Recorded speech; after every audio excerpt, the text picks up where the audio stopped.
अस्सलाम वालेकुम वरहमतुल्लाहि वबरकातुहू अम्मा बाद फ़ाऊज़ु बिल्लाहि मिनश्शैतानिर रजीम बिस्मिल्लाहिर रहमानिर रहीम अस्सलाम वालेकुम वरहमतुल्लाहि वबरकातुहू। क्या हाल चाल है? उम्मीद है खैरियत से होंगे सब दोस्त, ठीक ठाक होंगे। जैसे कि मैं फ़लस्तीन का मसला चल रहा है और सबको पता है कि फ़लस्तीन का मसला बहुत बड़ा मसला है। ये मसला आम मसला नहीं जैसे कि आप देख रहे होते हैं कि आम मसले की तरह होता है, नहीं। ये मसला हमारी उन प्यारी बहनों का है, उन प्यारे भाइयों का है, उन प्यारी माँओं का है जो अपने शहीद बेटे खो चुकी हैं, जो अपने शहीद शोहर खो चुकी हैं, जो अपने प्यारे भाई खो चुकी हैं। उनके नाम है ये मसला। ये मसला बहुत ही अहम मसला है। इस मसले पर हर मुल्क में, हर कंट्रीज़ में निकाली गई रैली और निकाले गए जुलूस से बहुत से इमदाद जो कर फ़लस्तीन की तरफ पहुंची है। और साथ ही साथ रात का जो मंजर आम आया है कि ईरान ने भी अपनी फ़ौज जो कर फ़लस्तीन तक पहुंचा दी है। उसके साथ साथ ही ये भी सुनने में आ रहा है कि पाकिस्तान से भी फ़ौज अब जाने वाली है। यानी कि जब किसी मुसलमान पर फुल जुल्म हो चुका है, जुल्म की इंतहा हो चुकी है, ख़त्म हो चुका है, जब खुद अवाम ने मुफ्ती साहब ने यह ऐलान किया है कि अब जहाद हम पर फर्ज हो चुका है, तब अवाम के अलावा फौज को एक उनकी आँख खुली है और उनका जज्बा जागा है। ये देखें कि यानी कि मुसलमान कत्ल गारत तो हो चुके हैं, इसराइल ने फुल अपना हमला कर चुका।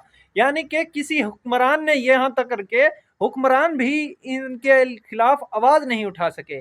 कैसे हुक्मरान हमने चुने हैं, क्या बात है। और नून लीग वाले कह रहे होते हैं बहुत ही अच्छा हुआ हमारे ये हुक्मरान आ गए। नून लीग वालों, कसम खुदा की, तेग सा कहीं से पानी मिल जाए ना, उस पानी में नाक डुबा कर मर जाओ। कि तुम्हारी औकात नहीं कि आखिरत क्या होगी तुम्हारी, कि तुम जानते नहीं कि आखिरत कैसी होने वाली है। आखिरत को हिसाब नहीं देना। क्या कुरान मजीद में भी फरमाया गया है कि अगर तुमने एक मुसलमान को कत्ल किया तो यानी कि तूने पूरी कायनात को कत्ल किया। अगर तूने एक मुसलमान की जान बचाई तो पूरी कायनात की जान बचाई। और यहाँ पर तो हज़ारों के हिसाब से फ़लस्तीन में कत्ल हुए हैं, शहीद हुए हैं। कत्ल तो नहीं कह सकता मैं, क्योंकि शहीद का रुतबा है उनका, क्योंकि वो ईमान पर डटे हुए हैं, वो अपने ईमान पर मजबूत खड़े हैं। यहाँ पर तो ईमान ही ख़त्म हो चुका है, यहाँ पर तो ईमान बिल्कुल ही नहीं रहा। फ़लस्तीन के प्यारे भाई के नाम है ये। और यहाँ पर फ़लस्तीन के लिए मेरी फुल उम्मीद और फुल जोश के साथ मैं ये चीज़ कहना चाहता हूँ कि ये जिनको तुम पुकार रहे हो, ये चंद दिनों का मेहमान है। अब चंद दिन के, सिर्फ अब जब शोर मचा है इतना कि पाकिस्तान से लेकर हर मुल्क में, यहाँ तक करके इतना पाकिस्तान से मुझे रिस्पॉन्स नहीं दिख रहा जितना कि बांग्लादेश, जितना इंडोनेशिया, यानी कि ईरान, अफगानिस्तान, यहाँ पर दिख रहा है। और पाकिस्तान सिर्फ सिर्फ पुकारा जा रहा है कि पाकिस्तान, क्योंकि पाकिस्तान पर एटमी ताकत है, इतनी एटमी ताकत है कि वो पूरी दुनिया को ख़त्म करने का हौसला रखता है। कि उसके MP4 तैयारे हैं उनके पास, हमारे पास हर किस्म का तैयारा है। और हम हर जंग से बाबद बाइज़्ज़त आज़ादी चाहते हैं और आज़ाद हो सकते हैं। इतना मुश्किल नहीं है कि गोरी का रुख ना किया जाए इसराइल की तरफ, इतना मुश्किल नहीं है, क्योंकि बस हुक्मरान ही तलवे चाटने वाले हैं।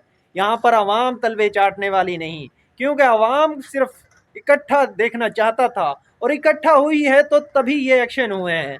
जब ही फौज को थोड़ी सी नींद से, आगोश से जगाना पड़ा है। आवाम जब इकट्ठा होती है तो उनको बताना था कि आवाम जब इकट्ठा होती है तो हर दहलीज हिला देती है, या हर कदम पर अपने आप को जुनून के साथ ये फ़लस्तीन के साथ खड़े हैं, मुसलमान भाइयों के साथ खड़े हैं।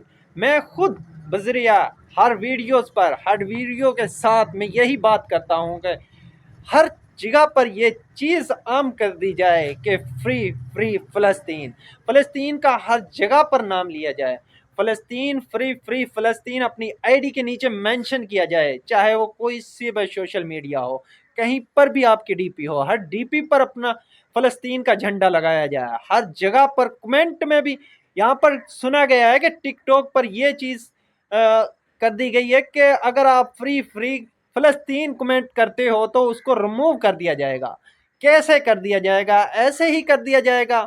ہمارے کسی نام لینے سے، فلسطین کے نام لینے سے اکاؤنٹ بین ہوتے ہیں؟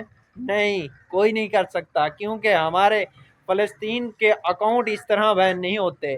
ان کو بین تب کیا جاتا ہے جب وہ خلاف بولتے ہیں، اور ہم خلاف بولیں گے، کیونکہ ہمارے مسلمان بھائیوں پر جب ظلم ہوتا ہے کیا ہم دیکھتے رہیں گے؟ کیا ہمیں یہی سکھایا گیا ہے کہ یہی ہونے دیا جائے کہ ایک مسلمان بھائی پر ظلم ہو رہا ہو اور تم دیکھتے رہو؟ نہیں، یہ ایک قتل ہے۔ دیکھنا بھی ایک قتل کرنے جیسا ہے۔ دیکھنا نہیں، اس کے خلاف آواز اٹھانی ہے۔ کشمیر پر بھی مسئلہ ہوگا، لیکن پہلے ہم اسرائیل کو اس دنیا سے ختم کرنے کا پرعزم ہونا چاہیے۔ اب کی بار صرف آواز نہیں، آوازیں بلند ہوئی ہیں۔ اب کے پتہ چلا ہے نا کہ کشمیر فلسطین کے ساتھ کون کون ہے۔ اب کے مفتی صاحب نے بتایا ہے نا کہ جہاد فرض ہو چکا ہے، تو اب جہاد کر ہی رہیں گے۔ فلسطین کو اس دنیا سے مٹانا پڑے گا۔ فلسطین کو اسرائیل کو ختم کرنا پڑے گا۔ اسرائیل کو اس دنیا سے ختم کرنا پڑے گا۔ اسرائیل نے جو ظلم و ستم کر لیا بہت ہو چکا۔ اب اس کے جو پاپ تھے وہ پاپوں کا گھڑا بھر چکا ہے۔ اب اس کو اس دنیا سے جانا پڑے گا۔ اس دنیا کی ہستی سے اس کا نام مٹانا پڑے گا۔ KFC کو نام ہے، ان ناموں کی وجہ سے یہاں پر برانڈ بند کر دیے جاتے ہیں، بائیکاٹ کر دیا جاتا ہے صرف نام کی وجہ سے۔ اور یہاں پر PSL کو بھی بائیکاٹ کرنے کا میں کہتا ہوں، اگر آپ میں تھوڑا سا بھی ایمان ہے تو PSL کو بائیکاٹ کرتے ہوئے فلسطین کو پورے 1 مہینے سے پہلے نہیں رکنا، جب تک اسرائیل کو پوری طرح تباہ و برباد نہ کر دیا جائے۔ تو تیار ہو جاؤ، کیونکہ جہاد تو منظور کر دیا گیا ہے، تو پھر موت تو آنی ہے، تو پھر کیوں نہ ایسی موت لی جائے جس سے ہم سرخ رو ہوں آخرت میں اور دنیا میں بھی۔ کیوں؟ کیا کہتے ہو؟ چلو گے فلسطین؟ چلیں تو چلو پھر فلسطین، چلو فلسطین، فری فلسطین، فری فلسطین۔